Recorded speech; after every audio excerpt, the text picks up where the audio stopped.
Apollo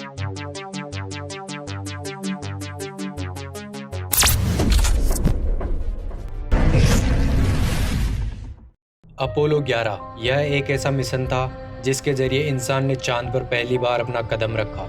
Apollo 11 यह एक ऐसी उड़ान थी जिसने चांद पर पहले इंसान नील आर्मस्ट्रॉन्ग और एडविन बज एल्ड्रिन जूनियर को 10 जुलाई 1969 को सफलतापूर्वक उतारा। अमेरिका का यह अभियान मानव इतिहास और अंतरिक्ष अनुसंधान के इतिहास में बहुत बड़ी उपलब्धि है। मगर इतने साल होने के बावजूद भी इंसान फिर से चांद पर क्यों नहीं जा रहा, बल्कि तब से लेकर आज की टेक्नोलॉजी कई गुना ज़्यादा एडवांस्ड है। जब पहली बार इंसान चांद पर गया था तब उसने वहाँ कई शोध किए और वहाँ के बहुत सारे नमूने भी इकट्ठे किए। फिर भी हम चंद्रमा के रहस्यों से काफ़ी अनजान हैं। तो आइए आज के इस वीडियो में हम जानते हैं चंद्रमा के कुछ रोचक रहस्यों को। वैसे तो चंद्रमा की उत्पत्ति कैसे हुई है यह पूरी तरीके से सिद्ध नहीं हो पाया। इनमें से चंद्रमा की उत्पत्ति के कई सिद्धांत कई वैज्ञानिकों ने अलग अलग रखे हैं, पर उनमें से कुछ सिद्धांतों को ज्यादा ही सही माना जाता है। उनमें से पहला सिद्धांत यह है कि चंद्रमा और पृथ्वी की उत्पत्ति साथ साथ हुई है और चंद्रमा प्राकृतिक रूप से हमारा एक मुख्य उपग्रह है। मगर यह सिद्धांत यहाँ गलत साबित होता है। अगर पृथ्वी और चंद्रमा का निर्माण साथ साथ हुआ होता तो इनकी संरचनाएं क्यों अलग अलग है, यानी चांद अलग तत्वों से बना है और पृथ्वी अलग तत्वों से बनी हुई है। और एक चौंका देने वाली बात यह है कि चांद की उम्र पृथ्वी की उम्र से ज्यादा है, इसलिए यह सिद्धांत कई मामलों में सही साबित नहीं होता। और एक सिद्धांत यह है कि चंद्रमा की उत्पत्ति हमारे सौरमंडल निर्माण के शुरुआती समय में हुई।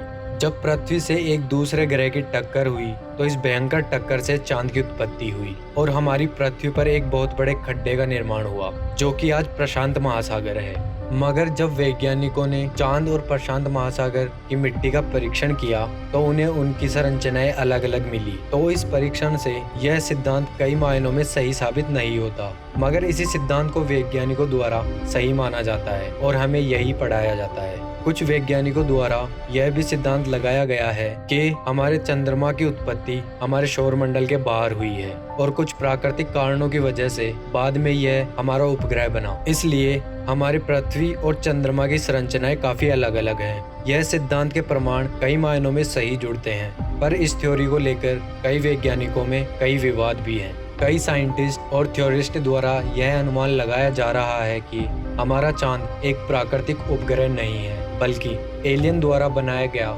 एक आर्टिफिशियल उपग्रह है। अब तक किए गए खोज अनुसार चांद की संरचना बहुत ही रहस्यमय है, जो अन्य ग्रह के उत्पत्ति से कुछ भी मेल नहीं खाती। कई खोजों और प्रयोगों द्वारा वैज्ञानिक दावा करते हैं कि हमारा चांद अंदर से पूरा खोखला है और ऊपर की सतह कई धातु और खनिजों से बनी हुई है। अपोलो मिशन के दौरान चंद्रमा को उन्होंने बड़ी गहराई से जानने का प्रयास किया। उन्होंने पाया कि चंद्रमा पर ऐसे तत्व हैं जो प्राकृतिक रूप से नहीं पाए जाते और उन्हें वहाँ की चट्टान पर शुद्ध टाइटेनियम मिला, जो उच्च तापमान सहने योग्य एक कठोर धातु है। और भी बहुत से खनिज मिले, जो एक चौंका देने वाली बात है। अपोलो 14 के अंतरिक्ष यात्री डॉक्टर अर्डगर्ड मिचेल का दावा है कि चंद्रमा की सतह पर भारी मात्रा में धातु और खनिज है और जबकि अंदर से यह खोखला है। इस बात का पक्का सबूत तब मिला जब नवंबर 1969 के दौरान चंद्रमा पर ल्यूनर मॉड्यूल की टक्कर करवाई गई। जब ये टक्कर हुई तो इसका असर लगभग 25 मील तक हुआ। चांद पर लगाए गए उपकरणों ने चांद की टक्कर को प्रतिध्वनित किया, जैसे कि वह अंदर से खोखला या एक घंटे जैसा हो। घंटा बजाने के बाद जैसा कंपन होता है वैसा ही कंपन चांद पर लगभग 3 घंटे और 20 मिनट तक रहा। इसके बाद भी चांद पर इस तरह के ज्यादा क्षमता से प्रयोग किए गए और इन प्रयोगों के नतीजे वैसे ही निकले जैसे पहले प्रयोगों से मिले।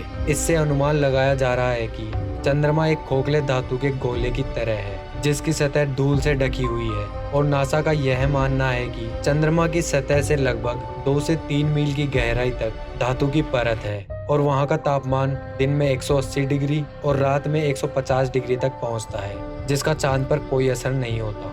चांद की संरचना ऐसी है जैसे कि वो एक बहुत बड़ा स्पेसशिप हो।